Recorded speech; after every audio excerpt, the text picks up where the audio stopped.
আম্মা জান জিজ্ঞাসা করছিলেন, ইয়া রাসূলুল্লাহ, কিয়ামতের দিন কিরকম হবে, আমরা কিভাবে আসবো?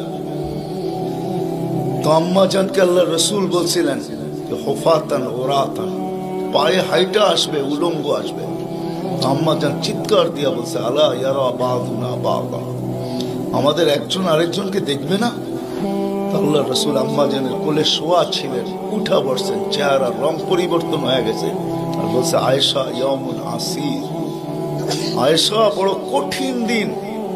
তো দুটা চিত্র তুলে ধরছেন আম্মার সামনে, বলছে, আয়েশা কিরকম কঠিন শুনবা?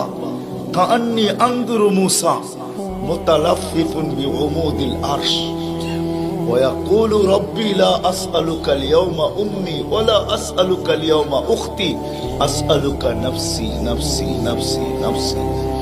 বলছে, আয়েশা এরকম কঠিন দিন আমি দেখতেছি যেন মুসা আলাইহিস সালাম আরশের খুঁটি ধরে চিৎকার দিতেছে আর বলতেছে, আল্লাহ আজকের দিনে মাকে চাই না, বোনকে চাই না, চাই আমাকে বাঁচান, আমাকে বাঁচান। কালিমুল্লাহ, যার কিতাবটা আল্লাহ নিজের হাতে লেখছে, কাতাবাত তাওরাত বিয়াদি, যার কিতাব আল্লাহ নিজের হাতে লেখা দিয়েছেন, কালিমুল্লাহ ছিলেন, আল্লাহর সাথে যিনি কথা বলতেন, যার উপাধি কালিমুল্লাহ। উলুল আজমি মিনার রসুল, 5 জন নবীর ভিতরে একজন যিনি, 5 জন উলুল আজমি মিনার রসুলের ভিতরে। আল্লাহ রসুল বলছে, আয়েশা আরেকটু দৃশ্য বলবো তোমাকে? তো বলছে, ইয়া রাসূলুল্লাহ বলেন।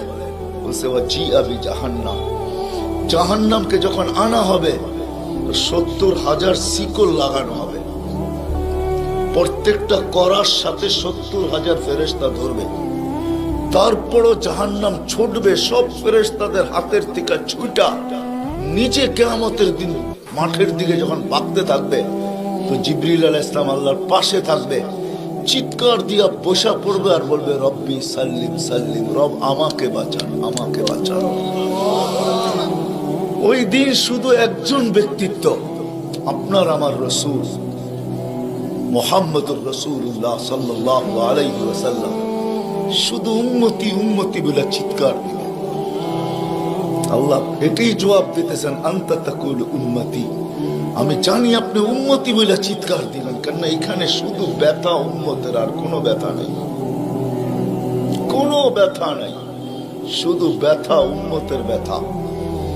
এমন এক ব্যথা দিলের ভিতরে ছিল, তো বলছে আপনি উম্মতি বলে চিৎকার দিবেন, আমি বলবো রহমতি রহমতি, 99 রহমত রাখা আছে, সালতো তা ওই দিন আপনি চাবেন আমি দিব, সব